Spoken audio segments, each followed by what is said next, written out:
공장 물류 창고 사옥 등을 짓기까지 그 유형과 방식에 따라 관련 절차와 인허가 방식이 천차만별이라고 하는데요. 따라서 공장을 설립할 때 사전에 파악해야 할 것이 있다고 합니다. 공장 설립 절차를 크게 보면 입지 선정, 공장 설립 승인 또는 개발행위 허가, 공장 건축, 공장 등록 등의 순서로 진행되는데요. 그 과정 사이사이에도 수많은 인허가 검토 절차 및 법률적 검토가 뒤따릅니다. 특히 최근에는 도시계획 심의 절차가 까다로워서 공장을 설립하는 데 있어서 반드시 필요한 자금 조달, 법률 검토 등 다양한 각도에서 분석을 해야 하므로 최초 토지 계약부터 개발행위 허가 절차는 물론 각종 부담금을 사전에 파악해야 합니다. 이 때문에 염수현 대표는 15년 동안 기업 부동산 업무를 수행하며 공인중개사 외에도 업무에 필요한 각종 자격증을 취득하게 되었다네요. 인허가 어려움을 합법적으로 수행하기 위하여 행정사 자격증, 담보대출 및 기업 재무 컨설팅 업무를 위해 국가공인자산관리사와 대출상담사, 각종 기업 정책자금 컨설팅을 하기 위한 기업 R&D 지도사 등 기업 부동산 업무 관련 자격증이 5개일 정도인데요. 현재 토지 매입부터 인허가까지 원스톱 서비스를 제공하기 위해 행정사 사무소도 함께 운영하고 있습니다. 최근 설립이 필요한데도 인허가 절차가 까다로워 어려움을 겪는 공장이 있다고 합니다. 창고나 공장을 임대하고 폐기물을 쌓아두고 도주하거나 해외로 폐기물을 수출해서 세계적인 망신을 당한 내용들이요. 그 이유 중 하나는 폐기물 처리업 인허가에 어려움이 있기 때문입니다. 코로나19 등으로 일회용품의 급격한 사용량 증가와 함께 폐플라스틱이 폭발적으로 증가하였는데요. 폐기물 처리업 및 재활용업에 대한 인허가가 불허가 되는 경우가 많아서 처리시설의 공급이 부족한 측면이 있는 것입니다. 환경오염의 주범인 폐플라스틱 등을 처리하기 위해선 재활용 공장이 꼭 필요한데요. 최근 지역 이기주의 등으로 인해 설립에 더욱 어려움을 겪고 있다고 합니다. 이를 해결할 방법에 대해 지금 자세히 알아봅니다. 네, 환경을 위해서도 폐기물 처리에 관한 고민이 필요한 때인데요. 그래서 파인드 팩토리 공인중개사 사무소 염수현 대표와 함께 자세한 이야기 나눠보겠습니다. 안녕하세요. 네, 안녕하세요. 반갑습니다. 예, 반갑습니다. 네. 이 폐기물 재활용 문제가 생각보다 심각하네요. 처리하고자 하는 수요가 있는데 공급이 부족한 이유가 인허가가 굉장히 까다로워서라고요. 네, 맞습니다. 폐기물 처리업 사업을 하기 위한 인허가를 득하는 것은 네. 일반 공장 인허가를 득하는 것보다 더 까다롭습니다. 이에 부동산 매매 계약 작성 시 인허가 조건부 계약서를 작성하고 계약서를 작성하는 것이 굉장히 중요합니다. 네, 인허가 조건부 계약서를 작성한다고 하셨는데 인허가 조건부 계약이라는 게 뭔가요? 인허가 조건부 계약이란 특약사항에 자원순환 관련 시설로 인허가를 득하지 못할 경우에는 본 계약은 무효로 하고 지급한 일체의 계약금 등을 지체 없이 반환한다라는 조건을 넣는 계약을 말합니다. 실제로 올 초 1월에 폐기물 재활용 사업에 대한 인허가를 저에게 의뢰한 기업의 대표가 있었는데 이미 2021년 11월에 약 2만 평의 토지를 80억 원에 매입하는 계약을 체결하고 계약금의 20%인 16억 원을 매도인들에게 지급한 상태였습니다. 네. 이후 제가 의뢰받은 인허가 사항과 관련한 해당 자치법규를 조사해 보니까 2022년 1월 1일부로 자원순환 관련시설, 즉 폐기물 재활용 공장 입지 기준을 강화하는 규제가 시행됨을 알게 되었습니다. 이 조례 개정으로 그 토지는 무용지물이 되면 물론이고 인허가 조건부 특약사항을 기재하지 않았으므로 네. 지급한 16억 원의 계약금도 반환받을 수 없게 되었으며 아이고. 인허가를 득할 수 없는 토지를 매입해야 하는 처지에 놓이게 된 사례가 있었습니다. 따라서 이런 피해를 예방하려면 인허가 조건부 계약서를 작성하는 것이 굉장히 중요하다고 할 수 있습니다. 모든 이 계약서 확인 꼭 하라고 하잖아요. 굉장히 중요하겠다라는 생각이 드는데요. 네. 이 폐기물 재활용 사업에 관심 있는 기업들이 상당히 많아 보이는데 관심이 높아진 이유 무엇인지 궁금합니다. 팬데믹 상황 이후 평균 쓰레기 발생량은 일평균 55만 톤으로 그 전보다 약 9% 증가한 것으로 집계되었습니다. 네.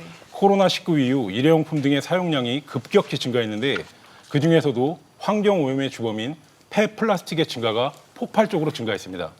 이걸 처리해야 하므로 최근 대기업에서도 진출할 정도로 이 폐기물 재활용 공장에 대한 관심이 높아지고 있는 것입니다. 예. 자, 이렇게 높아진 관심과 수요에도 불구하고 정작 폐기물 재활용 공장 인허가가 잘 나지 않는 이유가 님프 현상, 뭐 not in my front yard, 내 앞들엔 놓지 않겠다.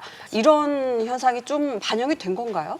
맞습니다. 아무래도 지자체에서는 각종 규제를 만들어서 인허가를 거부하는 경우가 많기 때문인데요. 이와는 다르게 중앙정부인 환경부는 자원순환 경제 및 탄소 중립을 선도하는 폐기물 재활용 공장에 대한 정책을 발표했는데요. 폐플라스틱을 열분해하면 정제유, 가스, 수소 등을 생산할 수 있기 때문입니다. 현재 폐플라스틱 열분해 처리 규모인 연간 1만 톤에서 2030년도까지 90만 톤으로 확대하고자 2022년도 환경기술개발 신규과제 추진계획을 공고하였는데 폐플라스틱을 활용하여 원료 및 연료화하는 기술에 총 170억 원을 지원받을 수 있는 정책이 포함되었습니다. 그런데 문제는 이러한 중앙정부의 방침과는 다르게 지자체에서는 이러한 폐기물 재활용 공장들이 생김으로써 발생하는 많은 민원의 문제 등으로 네. 이러한 공장을 거부하는 경우가 많습니다. 아무래도 폐기물 재활용 공장은 혐오 시설이라는 인식이 강하기 때문이겠죠. 네. 그래서 폐기물 재활용 공장으로 토지 매입을 할 때 인허가 조건부 계약을 추천하셨던 거군요. 네, 맞습니다. 폐기물 처리 재활용 공장 사업의 경우 토지라면은 인허가 사항을, 공장을 매입했다면 용도 변경 가능 여부를 매입 전에 반드시 확인해야 합니다. 이를 확인한 후에는 조례 변경 등 예측할 수 없는 위험에 대비해서 계약 단계에서 인허가 조건부 매매 계약을 반드시 체결해야 합니다. 그 이유는 전자에서 말씀드렸듯이 인허가 불허 시 계약은 무효로 하고 계약금 등을 반환받음으로써 법률적 분쟁에서 벗어날 수 있기 때문입니다. 이러한 이유로 공장과 자원순환 관련 시설의 부동산 매입에 따른 계약과 인허가의 경험이 풍부한 전문가의 도움을 받을 것을 추천드립니다. 네. 뭐 말씀하신 부분 외에도 보통 일반적으로 공장을 마련할 때 어디에 자리를 잡을지 또 토지 가격이 상승할 곳인지 이런 부분도 고려를 할 수밖에 없을 것 같은데 어떤가요? 네, 맞습니다. 기업의 자산 관리 측면에서 보자면 당연히 지가 상승에 대한 기대를 고려하지 않을 수 없겠죠. 그렇죠. 최적의 조건을 갖춘 토지를 저렴하게 매입해서 개발을 완료하고 공장을 운영하다가 여러 가지 등의 사유로 매각을 통해 유동성을 신속하게 확보하고자 할 때 높은 차익을 고려하는 것은 개인이나 기업이나 모두 같다고 할 수 있습니다. 그러나 공장이나 공장 부지를 매입할 때 무조건 저렴하다고 좋은 것은 아닙니다.